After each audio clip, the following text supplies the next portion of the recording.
আসসালামু আলাইকুম সুপ্রিয় দাখিল ষষ্ঠ শ্রেণীর শিক্ষার্থীবৃন্দরা, আশা করি তোমরা সকলে ভালো আছো। তোমরা যে যেখান থেকে দেখছো তোমাদের সকলকে স্বাগত। আমরা এর আগে যে ভিডিওটা করেছিলাম সেখানে মারুফ এবং মাজহুল মুসবাত, মারুফ মাজহুল মানে হাবাচক এবং নাবাচক যে সরফগুলো ছিল, তাসরিফগুলো ছিল, সেগুলো শিখেছি। মোটামুটি তোমরা আয়ত্ত করে ফেলেছো আশা করি। তবে তোমরা আয়ত্ত করেছো কিনা সেটা আমার সন্দেহ আছে, তোমরা বুঝো কিনা আমার কথাবার্তা সেটাও সন্দেহ আছে। আমি নিজেই নিজের কথা বুঝি কিনা সেটাও একটা সন্দেহের বিষয়। কারণ যদি তোমরা বুঝতা তাহলে বুঝতাম যে না, হ্যাঁ আমি মনে হয় কথা বলে আমি বুঝি। সমস্যা হচ্ছে এই যে তোমাদের এখান থেকে কোনো উত্তর পাচ্ছি না। তোমরা কি চাচ্ছ, তোমরা কিভাবে চাচ্ছ, কি বুঝতে পারছো কি পারছো না সেটা তোমরা বলছো না। ঠিক আছে, কমেন্ট সেকশন আছে, তোমরা শেয়ার করছো না যে হ্যাঁ বুঝলে তখন আরেকজনকে শেয়ার করতে যে অমুক জায়গায় বুঝাচ্ছে। লাইক দিচ্ছ না যে বুঝতে পারলে যে তোমরা হ্যাঁ সুন্দর লেগেছে, আপনার কথা ভালো লেগেছে, লাইক একটা দিচ্ছ, সেটাও করছো না, কিছুই করছো না। শুধু জাস্ট কি করছো না জানি না, বুঝি না। তোমাদের কাছে একটা আমার আফসোসের বিষয় যে যদি বুঝে থাকো, যদি আমার কথা তোমার ভালো লেগে থাকে, অবশ্যই তোমরা এই কাজগুলো করবে। তো সেখানে আমি তোমাদের জন্য আলোচনা করেছিলাম। তো এখন পরবর্তীতে আলোচনা করব আজকে মারুফ এবং মাজহুল নিয়ে। এটা কি মানফি, এটা হচ্ছে মানফি, মানফি মানে নফি। আর আমরা এই যে আলোচনাগুলো করছি সেটা হচ্ছে সুলাসিন মাজিদ ফিহি, মানে মূল 3 অক্ষরের সাথে অতিরিক্ত অক্ষর বিশিষ্ট যে বাবগুলো আছে সেখান থেকে আলোচনা করছি। আর এখানে কোন বাবটা নিয়েছি? বাবে ইফতিআল বাবটা নিয়েছি। ঠিক আছে, তো এখানে আমরা তোমাদের বইতে দেখতে পাচ্ছ। আর ছোট ক্লাস থেকে তো মোটামুটি তোমরা শিখিয়ে এসেছো, 6 থেকে 5 থেকে। তো এগুলোকে ভালো করে শিখতে হবে, কারণ ভালো করে যদি না শিখো উপরের ক্লাসে গেলে বলবা কি ভালো লাগে না, পারি না, মাদ্রাসা ছাড়ি পলাই, কারণ আরবি কঠিন। মেন কথা কি, তুমি তো এগুলো ভালো করে শিখতেই আসো নাই, তুমি তো শিখার ইচ্ছাই করো নাই। সারা আমি চেষ্টা করেছি, পারি নাই, এরকম একটা কথা থাকতে তাহলে ছিল। কিন্তু চেষ্টাই করো না, ভালো মতো পড়ো না, তুমি মোবাইল নিয়ে করছো দুষ্টামি। ঠিক আছে, মোবাইল কম্পিউটার ইত্যাদি ফাঁকিবাজি এইগুলো করছো। ভালো মতো একটু মনোযোগ দিয়ে একটু যদি দেখতে আধা ঘন্টা সময়, তাহলে তুমি যেটা বুঝার কথা। আর ছোট ছোট আমার চ্যানেলের ভিডিওগুলোতে ছোট ছোট দিচ্ছি তোমাদের, একটু দেখলেই তো হয়ে যায়। মনোযোগ সহকারে দেখে একবার দেবো, চেষ্টা করলে হয়ে যায় খাতা কলম নিয়ে। এটা হচ্ছে সেই বিষয়। তো এখন আসো, আমরা আর কথা না বাড়াই। এখানে যে মারুফের সিগাগুলো তোমার বইতে যেটা দেওয়া আছে, তুমি জানো যে 1 থেকে 6, এই যে 1 থেকে যে 6 নং পর্যন্ত এরা সবাই কি গয়েবের সিগা। এরা সবাই কি, এরা গয়েব, গইব এর সিগা। ঠিক না, 1 থেকে 6, 1 থেকে 6 নাম্বার সিগা কি গয়েবের সিগা। আর এই সিগাগুলো কি আমাদের ঠোঁটাস্থ থাকতে হবে, মুখাস্থ থাকতে হবে। কিভাবে?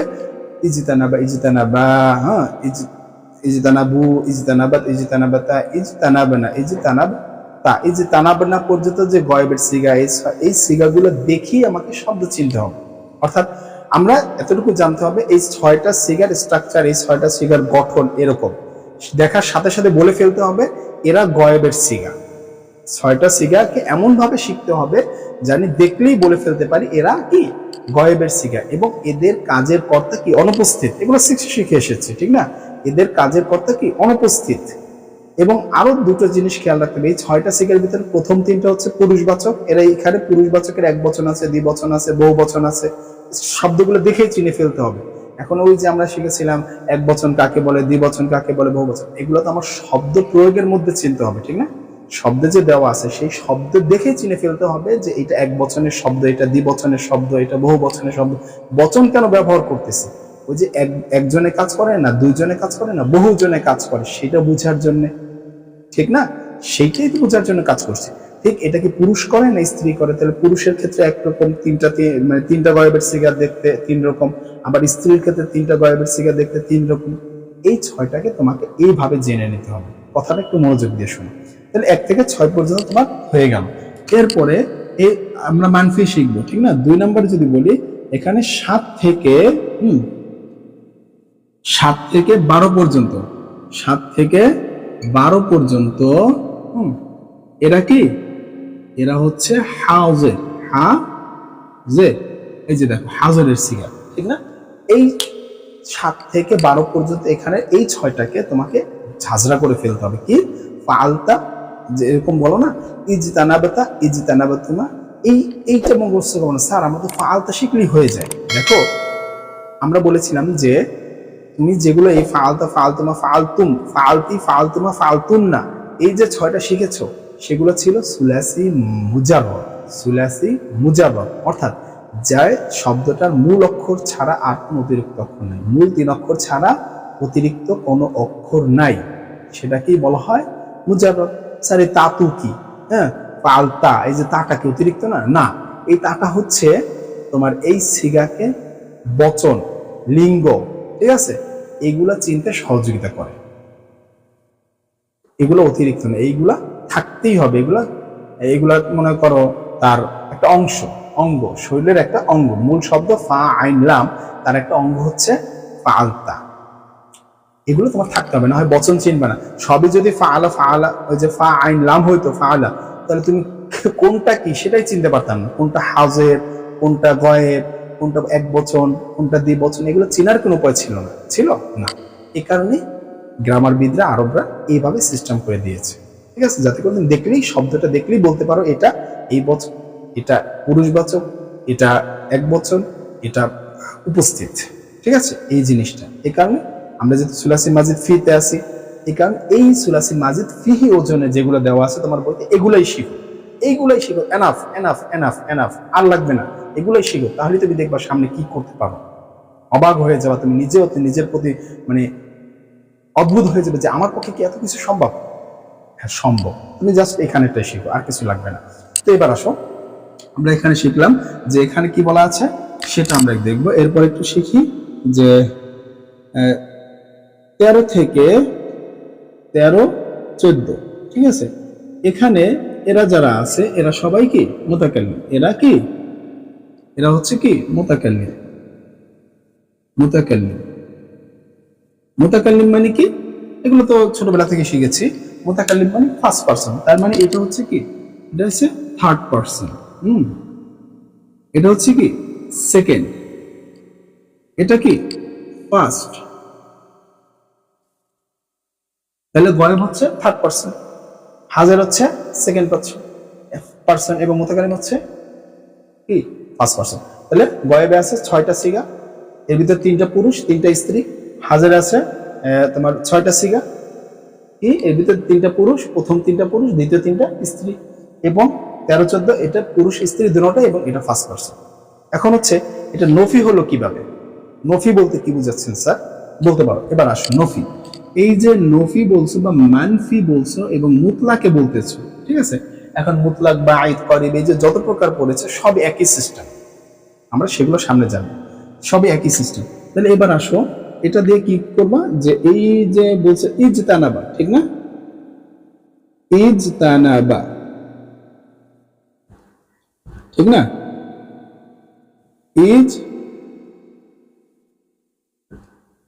ইজতানাবা, এটাকে নফি বানিয়ে দিবে। ইজতানাবা এটা তো হাবাচক ছিল, ঠিক না, তোমার বইয়ের যে প্রথম দুইটা ছিল এটা কি ছিল, হাবাচক ছিল।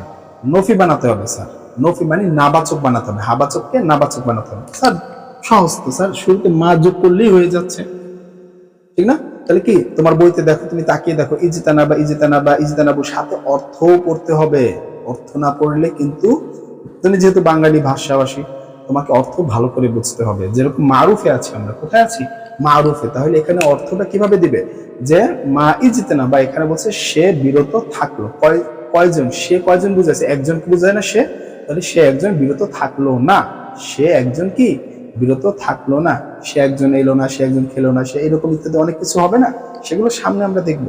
তো এই অর্থগুলো জানতে হবে, সে একজন পুরুষ বিরত থাকলো না। এই যে বাংলায় বললাম, এটা আরবি কি ওয়াহিদ মুজাক্কার গয়েব, আরবিতে কি ওয়াহিদ মুজাক্কার গয়েব, অথবা আল মুফরাদুল মুজাক্কার গয়েব। মুফরাদ আর ওয়াহিদ একই কথা, যেটাকে ওয়াহিদ বলা হয় সেটাকেই মুফরাদ বলা হয়, ঠিক আছে। এরপরে কি আল মুসান্না বা আত তাসনিয়া, ঠিক আছে। এরপরে কি আল জামাউ, একই কথা, জামা বা জামাউ একই কথা, জাস্ট একটু ঘুরাই টুরাই লেখছে। এবার কি মা ইজতানাবা মা ইজতানাবা মা ইজতানাবু মা ইজতানাবাত মা ইজতানাবাতা মা ইজতাবান মা ইজতাবা কি তাবা কি ইজতানাবানা মা ইজতানাবানা, মুখে আসতেছিল না ইজতানাবানা। এই যে ব্যাপারটা, এইভাবে করে তোমরা 6টা সিগা গয়েবে কমপ্লিট করে ফেলবে, লিখে লিখে খাতায় প্রয়োজনে, না দেখে। এটা কি সুলাসি মাজিদ ফি থেকে পড়ছি, তাই এটা আমরা শিখতে হচ্ছে আমাদের বাধ্য হয়ে। সুলাসি মুজাররদ হলে তো ওটা সহজই ছিল, ঠিক না। এভাবে, এবং অর্থগুলো তোমাকে মুখে বলতে হবে। মা ইজিতা নাবে না, মা ইজিতা নাবে না, তারা সকল স্ত্রী কি বিরত থাকলো না, তারা সকল স্ত্রী, এইভাবে কিন্তু খেয়াল করো কাদের, সকল স্ত্রীদেরকে বুঝাচ্ছি, তারা তারা কি উপস্থিত না, তারা সকল স্ত্রী কি বিরত থাকলো না। এই অর্থগুলোকে ভালো করে বুঝতে হবে, না হয় কিন্তু সামনে যে অর্থ করতে যাবে সেগুলো কিছুই বুঝবে না। ক্লিয়ার? এই গেল একটা। ঠিক এরপরে হাজরের 6টা সিগা একইভাবে, শুধু মা শুধু, আর যে 6টা সিগা দেওয়া আছে তোমার বইতে একইভাবে, পুরুষের 3টার অর্থ সুন্দরভাবে করবে, স্ত্রীর অর্থ 3টা সুন্দরভাবে করবে, তোমার বইতে আছে, এখানে আমি তাই লিখছি না, যেহেতু এটা অনেক সময়ের ব্যাপার, লিখলে তোমাদের অসুবিধা হবে। বেসিকটা আমি শিখিয়ে দিচ্ছি, সিস্টেমটা। এরপর কি মুতাকাল্লিমের দুটো, শেষের দুটো 14টা অর্থ যা আছে তাই। মারুফের ক্ষেত্রে অর্থটা খেয়াল রাখো, তবে একটা কথা খেয়াল রাখো, তুমি খেয়াল এদিকে তাকাও, বাংলা অর্থের দিকে তাকাও। গয়েবের যে 6টা আছে, সেই 6টার ক্ষেত্রে যে পার্সন গুলো বোঝাচ্ছে, সে তারা তারা, সে তারা তারা। গয়েবের ক্ষেত্রে ব্যক্তিদেরকে কিভাবে উল্লেখ করা হচ্ছে, সে তারা তারা, এই কথাগুলো বলে উল্লেখ করা হচ্ছে, পুরুষের ক্ষেত্রেও স্ত্রীর ক্ষেত্রেও। গয়েবে সে তারা তারা, এবং হাজরে কি বলা হচ্ছে, তুমি, তুমি বলা হচ্ছে, তুমি তোমরা, তুমি তোমরা বলা হচ্ছে, তুমি তোমরা বলা হচ্ছে। এবং মুতাকাল্লিমে কি বলা হচ্ছে, আমি আমরা বলা হচ্ছে, আমি আমরা বলা হচ্ছে। তাহলে সে তারা, তুমি তোমরা, আমি আমরা, সে তারা, সে তারা, এটা কোথায়, মারুফে যখন হবে, মানে কাজের কর্তা যখন জানা থাকবে, মারুফের ক্ষেত্রে অর্থ করতে গেলে কর্তাকে এইভাবে ডাকতে হবে, সে তারা, আমি আমরা, তুমি তোমরা, এইভাবে এই নামে ডাকতে হবে কর্তাকে। এখন যদি এটা মাজহুল হতো তাহলে কি, সেটা উল্টা, দেখো সিস্টেম একই, ঠিক আছে। মাজহুল হলে তাহলে কি বলতা, সের জায়গায় কি চলে আসছে, তাকে, সে করলো বা সে বিরত থাকলো না, কে থাকলো না, সে, তুমি বিরত থাকলে না, আমি বিরত থাকলাম না, কিন্তু এখন এখানে আসো, তাকে বিরত রাখা হলো না, সে কি আছে, এই অর্থগুলাই কিন্তু পার্থক্য, দেখো আকাশ আর জমিন। সে বিরত থাকলো না, সেটা তার ব্যাপার, সে কেন থাকলো না সেটা হইতেই পারে, কিন্তু তাকে বিরত রাখা হলো না, কে রাখলো না তাকে বিরত, প্রশ্ন আসে না। এই অর্থগুলো আমাকে ভালো করে বুঝতে হবে, এইগুলাই কোরআন হাদিসে, এইগুলাই আরবি ভাষাতে আমাদের ব্যবহার করা শিখতে হবে। এক বচনের ক্ষেত্রে অর্থটা কিরকম, দ্বিবচনের ক্ষেত্রে দেখো, ওখানে বলেছিলাম দ্বিবচন বা বহু বচনে তারা, এখানে বলছে তাদেরকে বিরত রাখা হলো না, তাদের দুজন বা বহুজনকে বিরত রাখা হলো না, কে রাখলো না, মাঝখানে এখানে কি পাবো না, কর্তা পাবো না। একইভাবে এটা গেল গয়েবের, স্ত্রী পুরুষেও একই অর্থ। এবার আসো হাজরে, হাজরে ওখানে বলেছে তুমি বা তোমরা, তুমি বা তোমরা, মারুফের ক্ষেত্রে কি বলেছি, তুমি বা তোমরা, কর্তাকে ওই নামে ডেকেছি, আর এখানে কি দেখছি, তোমাকে বা তোমাদেরকে বিরত রাখা হলো না, কে রাখে না আমাদেরকে বিরত, আর ওখানে কি তুমি বিরত রাখলে না, তুমি রাখলে না, এটা তোমার ব্যাপার, কেন রাখলে না, ঠিক না, কিন্তু তোমাকে রাখা হলো না, কে রাখলো না।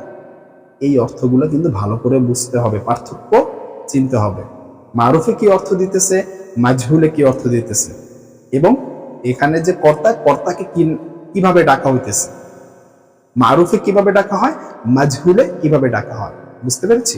এবং মুতাকাল্লিম দেখো, মুতাকাল্লিমে কি বলা হচ্ছে, আমাকে, ওখানে বলেছো আমি, এখানে বলছো কি আমাকে, বুঝতে পেরেছি। এই পার্থক্যগুলো সুন্দর করে শিখে ফেলতে হবে। আজ তাহলে এই পর্যন্তই, পরবর্তীতে অনুশীলনীতে যে 7টা প্রশ্ন আছে সেই 7টা প্রশ্নের সমাধান নিয়ে আসবো। একটু ভিডিওটা সুন্দর করে বুঝে শুনে, কথাগুলো মনোযোগ দিয়ে শুনে এরপরে কাজ করো। আজ এ পর্যন্ত, আসসালামু আলাইকুম।